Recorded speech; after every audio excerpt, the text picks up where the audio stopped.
Ya. Ah, ya. Pueden de hacer lo que quieran. Ya está grabando. Ujú. Ya. Ya estamos todos, ¿ah? Sí, somos 21. Ok.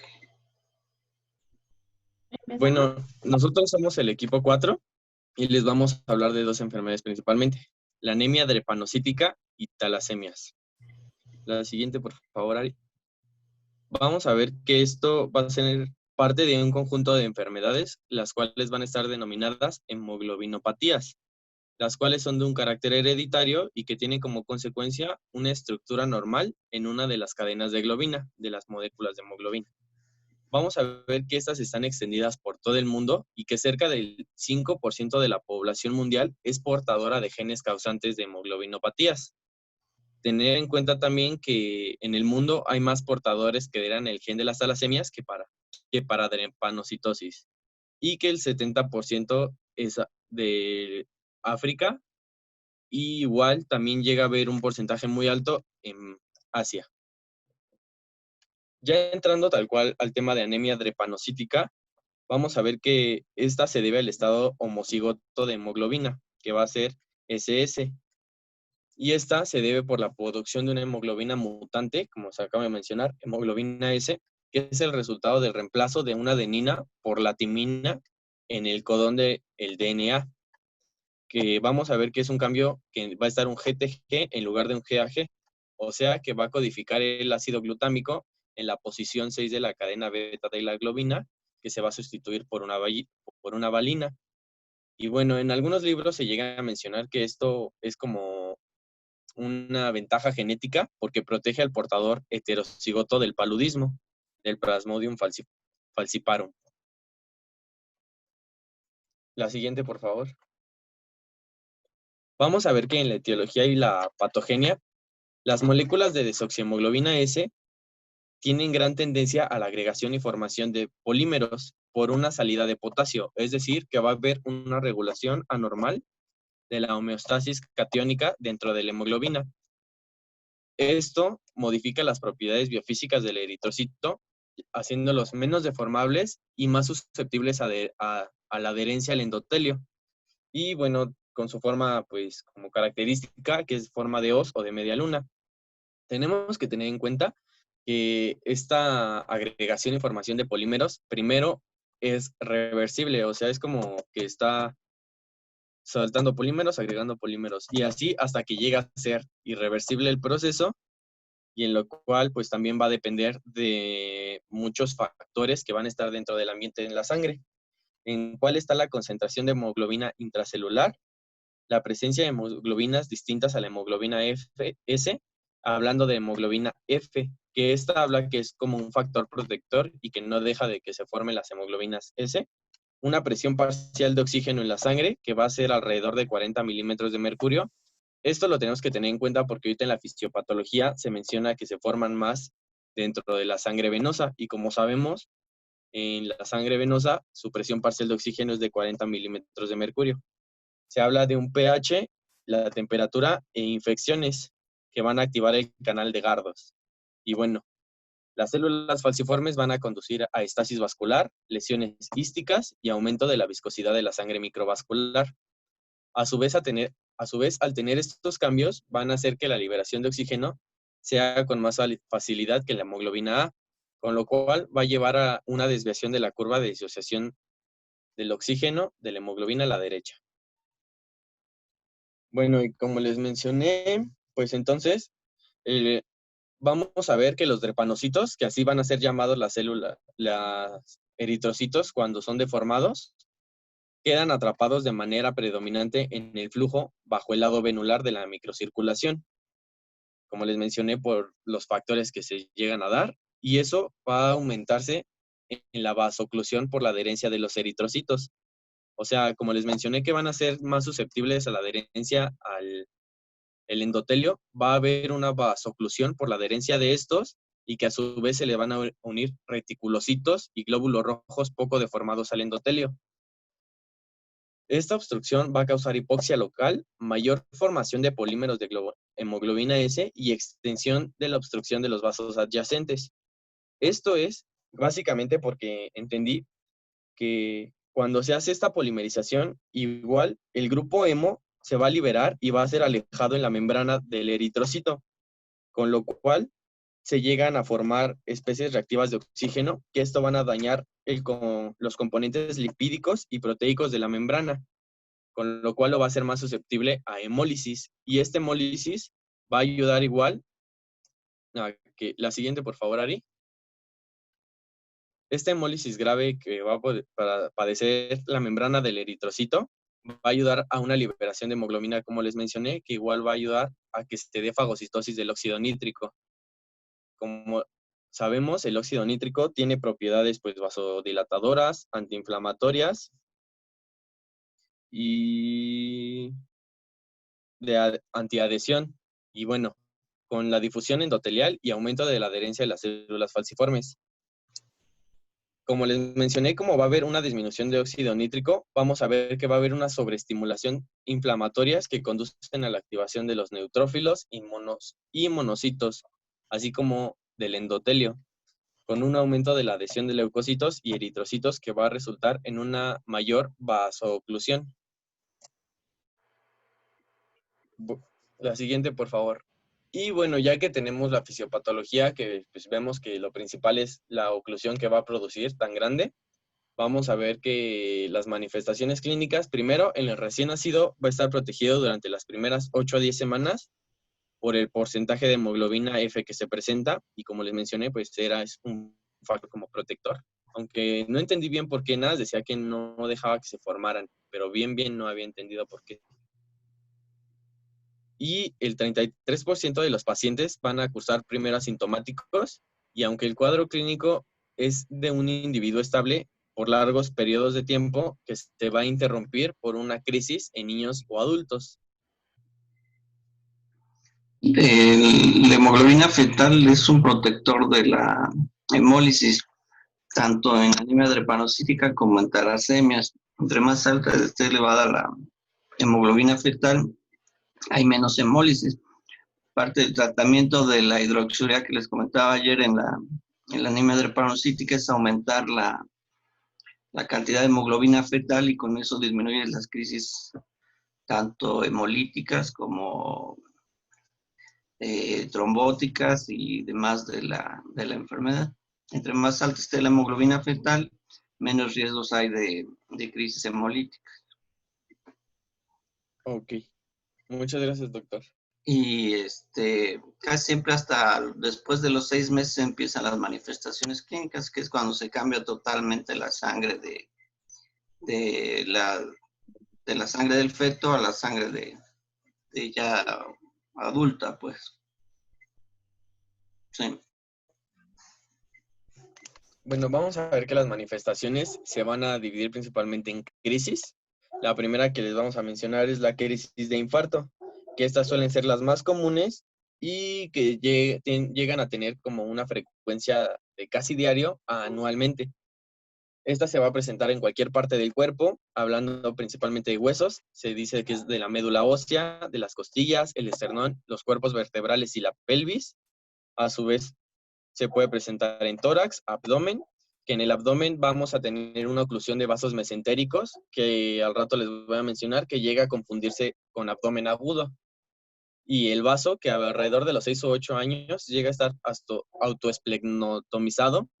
Esto se dice ya que llega a ser uno de los órganos más afectados de esta enfermedad por los eventos trombóticos y la hipoxia que puede causar dentro de este. La siguiente, por favor. Vamos a tener a la crisis aplásica, que esta se va a presentar cuando se suprime la eritropoiesis.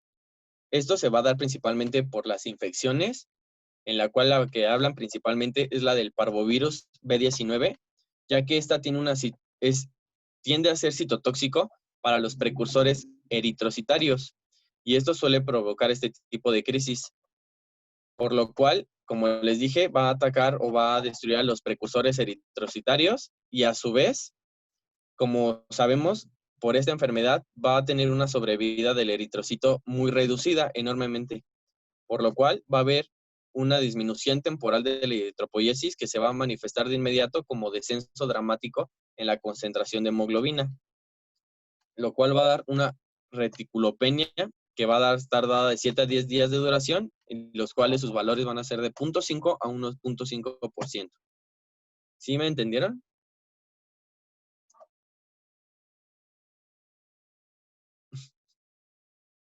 Ok, bueno, la siguiente es una crisis de secuestro esplécnico, que esta principalmente aparece en la infancia temprana, por lo cual es un repentino atrapamiento masivo de eritrocitos en el vaso, una destrucción masiva de ellos, y esto va a causar que la cantidad de hemoglobina, si es menor de 6 miligramos sobre 100 mililitros, va a ser igual a una disminución de la misma de 2 a 3 gramos con respecto al valor basal que hay en la sangre, con lo cual va a haber causando una hipotensión e incluso la muerte por este pues, secuestro de eritrocitos tan grande que se va a encontrar en el mismo, a su vez de que va a tener un crecimiento del vaso. La siguiente, por favor, Ari.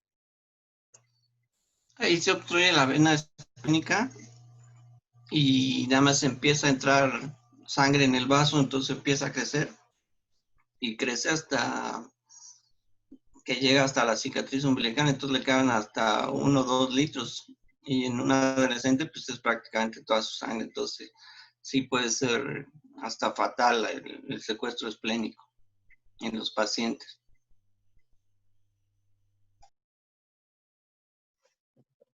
La siguiente de la que vamos a hablar va a ser el síndrome torácico agudo, el cual, como les dije, se va a confundir con abdomen agudo porque llega a presentar fiebre, leucocitosis y un infiltrado pulmonar reciente. Este va a estar causado por infecciones en microembolizaciones pulmonares de grasa. A su vez, igual va a causar una hipertensión pulmonar no se mencionaba bien el por qué, mencionaba que podría ser por una fagocitosis del óxido nítrico, con lo cual iba a haber un aumento de especies reactivas de oxígeno y con esto una activación plaquetaria. Otra crisis que era como de las más fatales también, por así decirlo, era el infartos cerebrales, que estas podían llegar a ser muy mortales y se presentaban más en niños, que era un problema porque o era muy grave el infarto cerebral que se daba, o eran silenciosos, y esto a su vez causaba, ¿cómo se dice? Infartos silenciosos, que esto causaba un déficit congénito, y la verdad las personas no se daban cuenta y solo pensaban que pues el niño tenía solo un retraso. Y vamos a ver que para esto lo que principalmente se hacía eran ultrasonidos Doppler para ver el flujo sanguíneo en las principales arterias craneales. Con esto se llegaba a diagnosticar que si había una velocidad mayor a 200 centímetros por segundo, se podían ofrecer como tratamientos para evitar los CVCs, en el cual se transfundían eritrocitos para prevenirlo principalmente. De las primeras manifestaciones clínicas de la anemia drepanocítica están los stocks, los van a encontrar en los infartos hemorrágicos a nivel del sistema nervioso central, y la otra es el síndrome de mano-pie. Los infartos es cuando tienes un menor de 1 año con un infarto, casi siempre se presentan entre los 6 meses y el año de edad.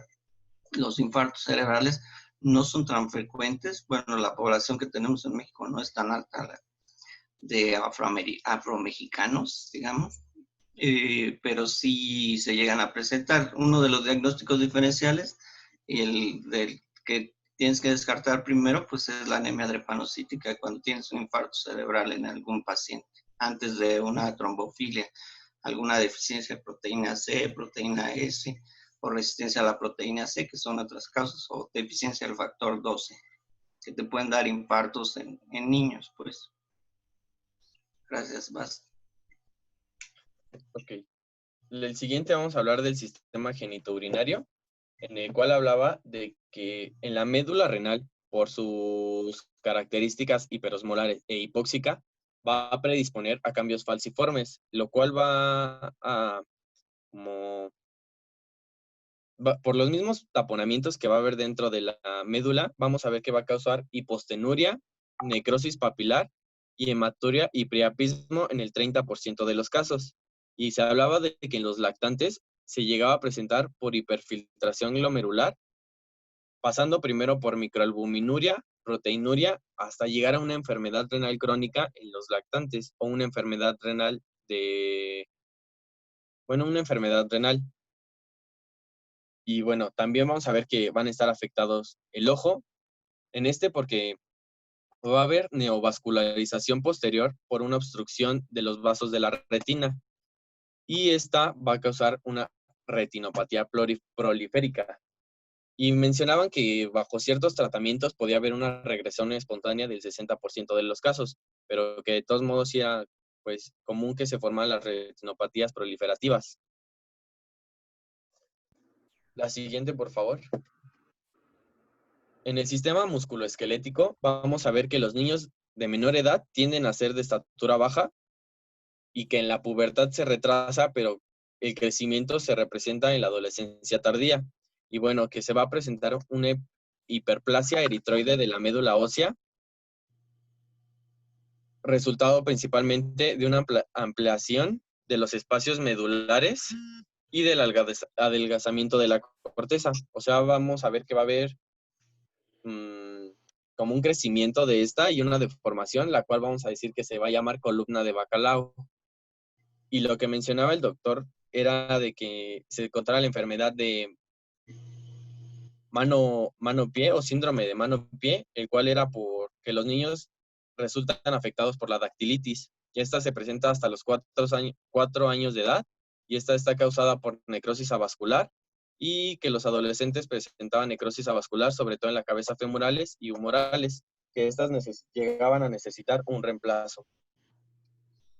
En el síndrome de mano-pie se puede asociar a la presencia de salmonela, entonces a veces hay que descartar las osteomielitis por salmonela asociada a este síndrome. Entonces los pacientes se ven como lesiones neclíticas en todos los deditos de los pies y de las manos que pueden estar asociados a la salmonela como infección, como una osteomielitis asociada a esto. Entonces hay que descartarla y darle tratamiento. Okay. La siguiente vamos a ver que es en el embarazo, que bueno, estos son como igual factores que van a predisponer, por ejemplo, en la madre, va a haber un aumento de la frecuencia de crisis dolorosas de las células falciformes. ¿Perdón, Doc? No cambió la diapositiva, ¿sí? No.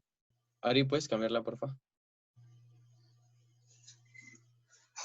Gracias. Ok. Vamos a ver que también va a haber como una predisposición a preeclampsia e infecciones. Al igual que en el feto, va a ser más predisponentes a abortos, a limitaciones del crecimiento intrauterino, un parto pretérmino y bajo peso al nacer. Y bueno, también se mencionaba que los anticonceptivos orales pueden incrementar levemente el riesgo a las tromboembolias. Ya hablando sobre el diagnóstico, vamos a ver que... ¿Puedes cambiarla, Ari, por favor? Ya. Vamos a ver que principalmente en la biometría hemática vamos a encontrar niveles de hemoglobina de 5 a 11 gramos sobre decilitro, y lo cual también se va a ver en una anemia se va a llamar anemia normocítica normocrómica con variaciones en el tamaño y su forma. Y que el otro estudio que se puede realizar es un frotis de sangre periférica, en el cual pues vamos a ver principalmente las células falciformes y las células en forma de hoz que se ven en la imagen A y en la imagen B, al igual que células diana y reticulocitos en algunas veces. Y también se llegaba a encontrar cuerpos de Howell-Rowley, que principalmente son restos de núcleos. Esto pasaba cuando había atrofia en el vaso, ya que en el vaso era donde se llegaban a destruir estos cuerpos, pero pues al tener una atrofia del mismo, se van a presentar en el frotis de sangre periférica. Y bueno, vemos aquí las imágenes, que esta dice que pues son de la enfermedad de hemoglobina S con células de forma falciforme. Bueno, el diagnóstico... No, ya. Adelante. La siguiente, Ari, por favor. Bueno, vamos a ver que el diagnóstico principalmente se va a basar en la inducción de drepanocitos, o sea, se va a hacer que se formen drepanocitos por la hipoxia, como sabemos que es un factor para que se formen aquellos, o se va a inducir con metasulfito de sodio mediante electroforesis de hemoglobina a un pH alcalino, que como recordemos también era un factor, el pH, en el que se encontraba para que se formen los drepanocitos. Esta va a ser una técnica que va a demostrar la presencia de hemoglobina S, hemoglobina A2, que decía que se encontraba la hemoglobina S atrás de la A2. O sea, no entendí el porqué de ese término, pero decía que se encontraba atrás de esta y que también con frecuencia se llegaba a encontrar la hemoglobina F.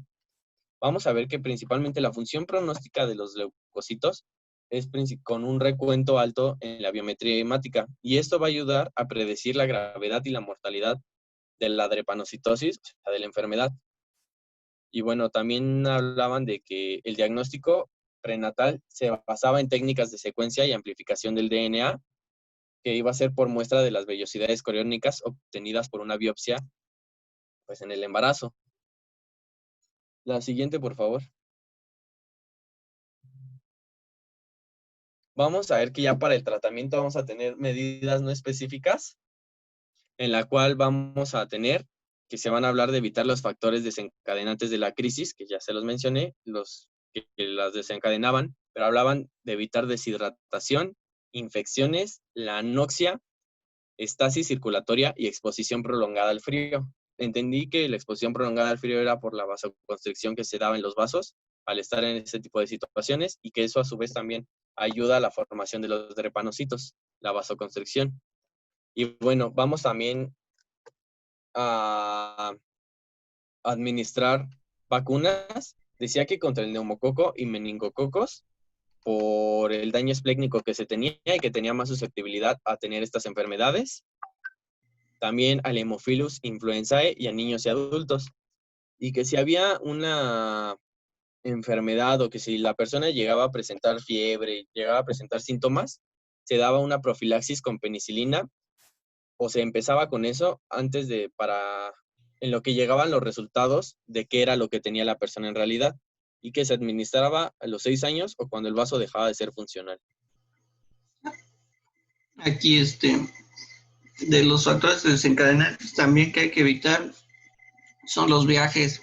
Por ejemplo, si ellos hacen viajes en avión de una zona de playa a la Ciudad de México o viceversa, pueden tener crisis hemolíticas. Casi siempre es de una zona de poca oxigenación a una de baja, al revés, de alta oxigenación a una zona de baja oxigenación. Entonces, si vienes de playa a la Ciudad de México, por lo general los pacientes hacen crisis hemolíticas. Por eso se les recomienda que cuando van a viajar en estas zonas, que lo hagan de preferencia en camión y que hagan 2, 3 paradas para que no se descompense tan rápido a la concentración de oxígeno en los pacientes. La otra, al estar autoesplenectomizados, que eso casi siempre es después de los 7, 8 años, los pacientes van a tener predisposición a gérmenes encapsulados. Los gérmenes encapsulados, Haemophilus influenza se vacuna desde cerca del 94 de toda la población. Neumococos se metió la vacuna cerca del 2003 en la cartilla de vacunación, y la única que falta es la de la meningococcemia. La meningococcemia, sobre todo si hay antecedentes de familiares en cárceles o alguna cosa así, sí hay mayor riesgo de tener o policías o gente que duerme en hacinamiento, hay mayor riesgo de tener una meningococcemia, pero por lo general no pasa esto. La profilaxis con penicilina antes sí se utilizaba mucho, actualmente está como en desuso y solo se deja el manejo para los cuadros agudos. Sí, síguele. Gracias. Gracias, doctor. Bueno, y ya hablando de las medidas específicas, vamos a mencionar a la que ya dijo el doctor, a la hidroxiurea, que va a ser principalmente un citotóxico y citorreductor que actúa en la fase de síntesis del ciclo celular. Esto decía que aumentaba la hemoglobina F, y como sabemos es un factor protector para la hemoglobina S. Y solo encontré que se administraba de 15 miligramos kilogramo al día, y que se ha observado disminución de la incidencia de las crisis dolorosas principalmente, y que esta a su vez disminuía la concentración de neutrófilos en la sangre, los cuales desempeñaban una función clave y favorecían la crisis de las células falciformes por la inflamación y por todo el proceso que había en la fisiopatología. Y que también llegaba a administrarse la L-arginina, que ese es un precursor del óxido nítrico y que esto ayudaba o inducía a la relajación del músculo liso en la pared vascular y producía vasodilatación. Y solo encontré que igual se daba una administración vía oral de esta. De la hidroxiurea, me han llegado pacientes que se transfunden hasta una vez al mes, hasta 2 veces al mes, y al iniciarle el tratamiento con la hidroxiurea, prácticamente se transfunden cada año, cada 2 años los pacientes. Entonces, la diferencia sí es muy, muy grande con el manejo de la hidroxiurea. Y con esto, pues hasta les evitas que lleguen a un trasplante o algún otro tratamiento más definitivo por los riesgos mismos que conlleva el trasplante. El trasplante tiene una morbilidad del 50%, o sea que tiene una complicación grave, mortal, hasta de la mitad de los pacientes que entran a un trasplante, por ejemplo. ¿Sí? Sí, y ya para terminar la drepanocitosis, vamos a hablar que, bueno, está el trasplante de células madre o hematopoyéticas halógenas, como cual lo mencionó el doctor, es el único tratamiento que cura la enfermedad, pero esto por tener un alto riesgo de muerte llega a ser muy específico para las personas que cuentan solamente con el donante con HLA compatible. Y bueno, y la transfusión de eritrocitos, lo cual va a aumentar la concentración de hemoglobina y disminuir la proporción de células falciformes en la sangre. Y bueno, también se usa para prevenir el EBC principalmente en los niños, y que si la hemoglobina es baja, pues se tenía que administrar o transfundir los eritrocitos, que era menor a 7 gramos sobre decilitro. Sí, aquí las constantes transfusiones de sangre aparte te llevan una concentración alta de hierro, entonces hacen hemocromatosis los pacientes. Entonces a la larga te hacen cardiopatías por problema pulmonar, por problema en corazón, se va acumulando en el miocardio, te hace una miocardiopatía dilatada, te afecta todas las glándulas del cuerpo, entonces te hacen diabetes, te hacen alteraciones de parótidas, de tiroides, etcétera, etcétera. Y también te pueden hacer afecciones a nivel pulmonar y a nivel hepático. Y entre mayor sea el daño hepático por el hierro o más el acúmulo de hierro en el hígado, pues menos posibilidades de hacer un trasplante a la larga. Entonces, entre menos se transfunda, pues mucho mejor y mejor candidato a un trasplante. Gracias. La siguiente, Ari, por favor.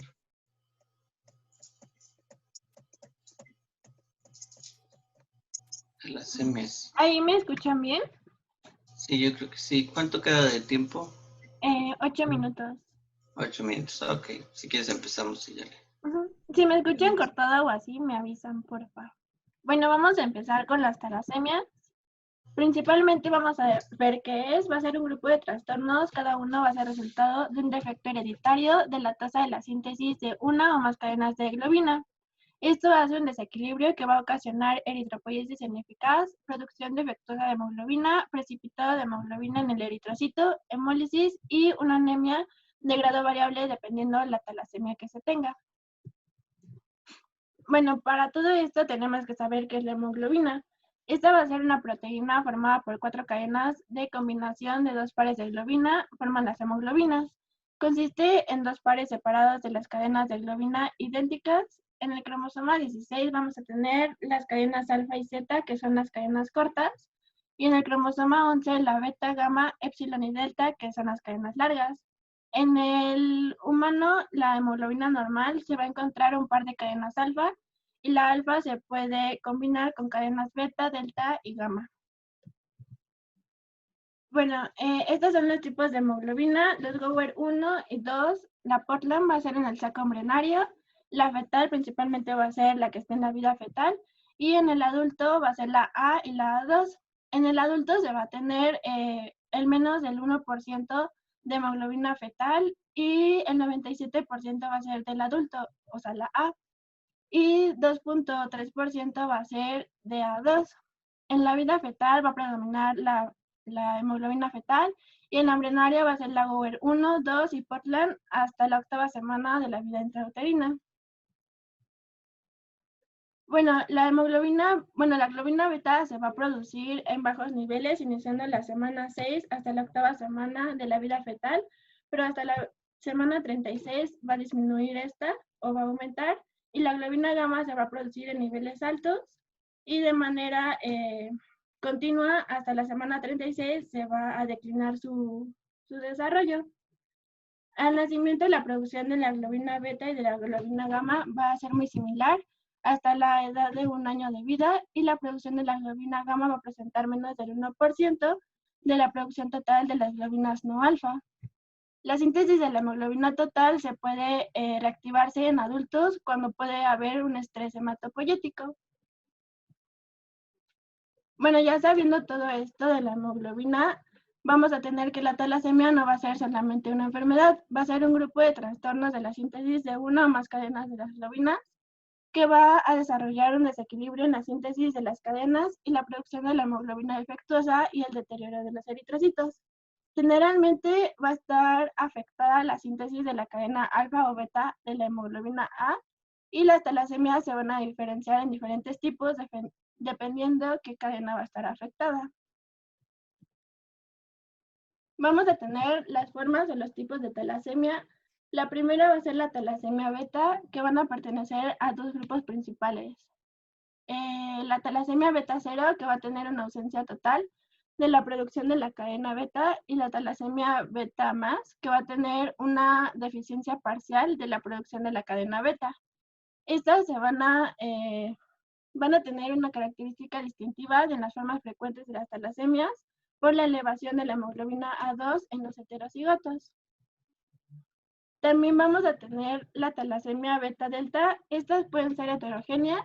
En algunos casos no se van a formar ninguna de las dos cadenas, y en otros casos van a estar fusionadas algunos residuos de las dos cadenas. A esto se le va a llamar hemoglobina de Lepore, y los altos niveles de hemoglobina fetal van a estar aumentados en los heterocigotos en la vida adulta, pero la hemoglobina A2 va a estar normal. También vamos a tener la persistencia de hemoglobina fetal.